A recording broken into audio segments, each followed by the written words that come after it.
এরপরের প্রশ্ন হলো, পাঠ্যপুস্তক সংশোধনে কমিটি গঠন করা হয়েছে।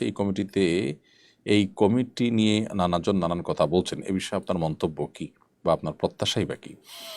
ধন্যবাদ। আমরা দেখেছি ইতিমধ্যে পাঠ্যপুস্তক সংশোধনের জন্য কমিটি গঠন করা হয়েছে, কিন্তু দুঃখজনক একটি বিষয় হলো যে কমিটি গঠনের ক্ষেত্রে আমরা দেখেছি ঘুরে ফিরে সেই যে কজন সদস্যকে আমি চিনি, সবাইকে অবশ্য চিনিও না, আমি যাদেরকে চিনি তারা সবাই চিহ্নিত বাম এবং অনেকটা ইসলাম মুসলমানদের প্রতি বিদ্বেষ লালন করেন এরকম ব্যক্তিগতভাবে চিনি এরকম কিছু লোকও আছেন সেখানে।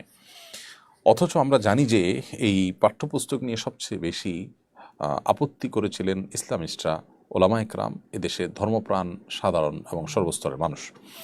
সেই রকম একটি পরিস্থিতিতে যাদের সবচেয়ে বেশি অভিযোগের জায়গা ছিল, আপত্তির জায়গা ছিল, যাদের আপত্তিকে আমল নিয়ে গভর্নমেন্ট বিগত গভর্নমেন্ট দু একটা সংশোধন আনতে বাধ্য হয়েছে, সেই লোকগুলোকে এই কমিটিতে তাদের কাউকে আমরা দেখলাম না। এটা খুবই দুঃখজনক এবং হতাশাজনক। কোনো অবস্থাতেই এটি আসলে গ্রহণযোগ্য হতে পারে না।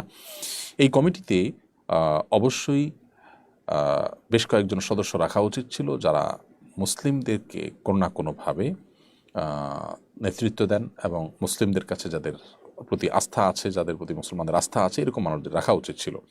হতে পারে সেটা কোনো বিশ্ববিদ্যালয়ের ইসলামিক স্টাডিজের চেয়ারম্যান অথবা পদাধিকার বলে এরকম কোনো এই জাতীয় কোনো গুরুত্বপূর্ণ ব্যক্তি, দেশের সুনামধন্য ওলামা একরাম, এরকম ব্যক্তিদেরকে এখানে রাখা খুব বেশি প্রয়োজন ছিল বলে আমার মনে হয়। তো যাই হোক, এই কাজটি না হওয়াটা দুঃখজনক, হতাশাজনক।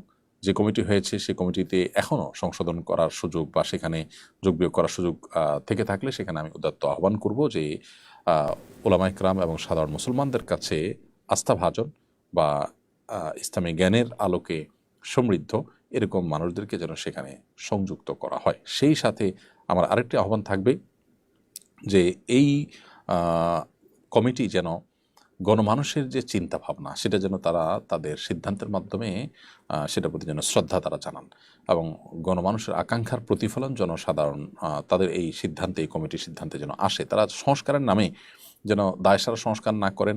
এদেশের সংখ্যাগরিষ্ঠ মানুষের চিন্তা চেতনা বিশ্বাস পরিপন্থী কোনো কিছু চাপিয়ে দিতে চাইলে আবার মানুষ রাস্তায় নেমে আসবে এবং অস্থিতিশীল পরিবেশ হবে, দেশের জন্য ভালো কিছু দিন শেষে সেটা বয়ে আনবে না। এমনি